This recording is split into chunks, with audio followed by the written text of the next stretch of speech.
So I'm making a video game, and I've recently decided to start. I'm gonna call them Yap sessions about the project, just to keep, I guess, the content like keep it pumping, but also just to talk about it more in depth and less, scripted, and I got all the fancy stuff going on. So just more like raw, unfiltered, deep dive into the project. So in the last video, I'll leave a link somewhere in the top.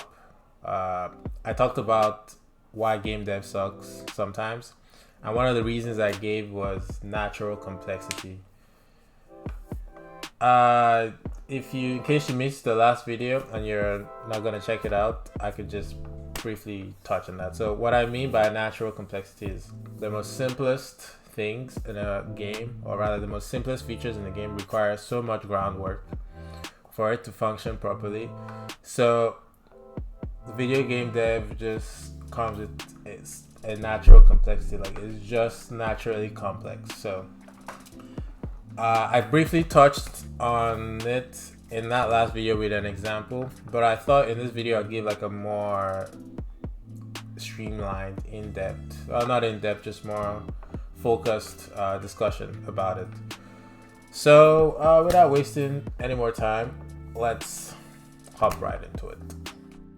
So my game is, I guess the genre I put it in is it's an extraction roguelike, and the whole premise is you descend into a dungeon, fight monsters, gather the loot they drop, and try and escape. And if you can escape, you can sell the loot you get and get stronger.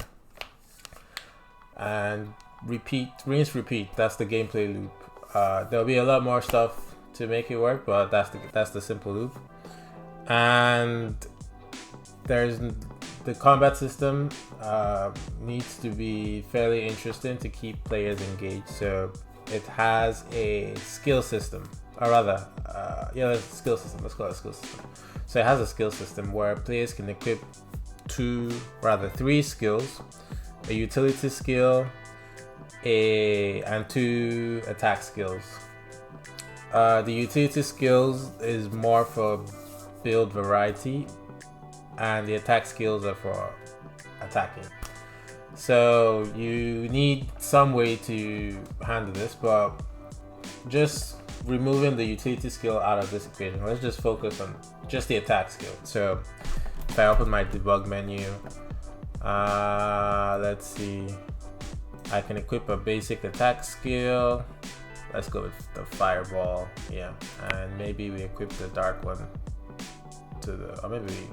let's do the dead side. So now I've equipped both skills, and I'm gonna test them on my dummies here. Whoops. Okay, so now we can we can throw a fireball, and that can attack that can deal damage to the enemy, and also apply a status effect called burn.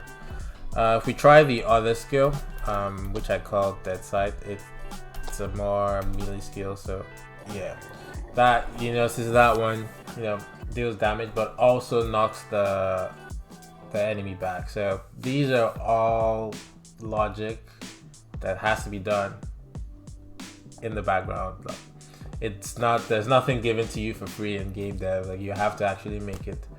Now when the player picks up the game, they're not going to think about all the work or logic that went into that simple interaction where they equip a skill, they use it, it damages the enemy, and they can use it again. Or if they want to equip a different skill, the logic that handles, let's replace the fireball with a dark one, the logic that handles the attack, all that, they don't think about any of that, but I have to, or rather the person making the game has to think of all of that. So just the simple interaction of equipping a skill, using it, and the enemy recording the skill being used is very complex under the hood. And I'm just going to give you like a high level overview of like how it works. well, in my game anyways, but how I implemented this, just to show you like what the natural complexity is like when developing video games. So now we're back in the editor, and I'm just gonna show you how like the process in which the whole interaction needs to work. So the first thing that we need to consider is how is the player going to equip the skill. We're going to need something that holds the information, and we're also going to need a way to represent the information that's the skill, because the skill, there are multiple parts to the skill. There's the visual effect, there's the logic, there's the damage data that it deals, all of that stuff. So in my game, I have a component called, where is it? I have a component called a skill manager. So let's open it up. Let's see what the code's like. Let's go to that. Should have a description here. So yeah, this handles all the skills. Oh, actually, you know what? Let me make this more legible. Yeah, so this handles all the skills available to the player. So essentially, it is just a node component that would hold an array of skill data. But what is a skill data? Well, skill data is a resource, and the resource is what, if you're not familiar with Godot and how it works underneath, if you're not familiar with like workings, a resource is essentially just think of them as like containers for like data in your game. If you're more familiar with Unity, they're akin to scriptable objects, if I'm right. Yeah, scriptable object, I think is what they're called, but they're more or less the same thing. So if we check out the skill data resource, it is essentially a container with all the information a skill would possibly need to work. As you can see, there are so many things. There is, can it be used on the ground? Can it be used in the air? Is it a passive skill? Is it timed? Is debug mode on? That's for me to use when I'm debugging. Just so many pieces of data that needs to be accounted for. And then it also has another resource in it, which is a damage data, and this contains all the information about the damage the skill can do. Like I have the damage here, I have the posture damage, poise damage, critical chance, the knockback, strength, a bunch of so many things. So that's just representing the skill and how we hold the skill. That's so much work has gone into just that very simple step. So equipping the skill requires a component that houses the skill in an array called an array of skill data, but skill data also needs to be implemented, and that is a container with data the skill has or needs. And then it also has another resource called damage data, which acts as the container for all the damage information the skill would need. So that's called step 0. Equipping the skill and representing the skill. That's complexity level, or complexity number 1. You have to model this out so you can make it extensible and reusable. So yeah, just straight out the bat, we're already deep in the water. So much has to go into that. If we check out the skills manager, there's not a lot of code, about 215. It's not a humongous amount of things, but it could grow bigger for sure. But so definitely some work has to go into just being able to equip the skill comfortably. So the next part is we'll talk about it, but it's the state machine.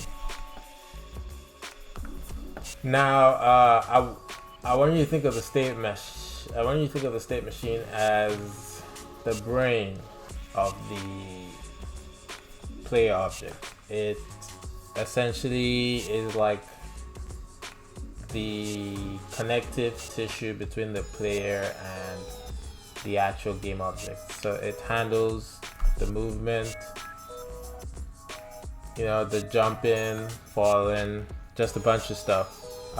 Actually, I think let's take a look at it exactly. So if we take a look here, you can see I have my state machine, and I have so many states. I have an idle state, I have a move state, jump state, attack state. So essentially it handles the various possible, you know, states the player could be in.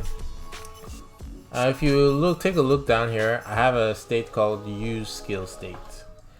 This is what, you know, activates the skill, because, you know, first I gotta equip the skill. First I gotta be able to represent the skill and also equip it, but then I also need to be able to use it, and that's where the state machine comes in. So we're not gonna go into like the specifics, because that's a topic for another day. But if you would like to see how the state machine works, and leave a comment, and I would definitely do one about that.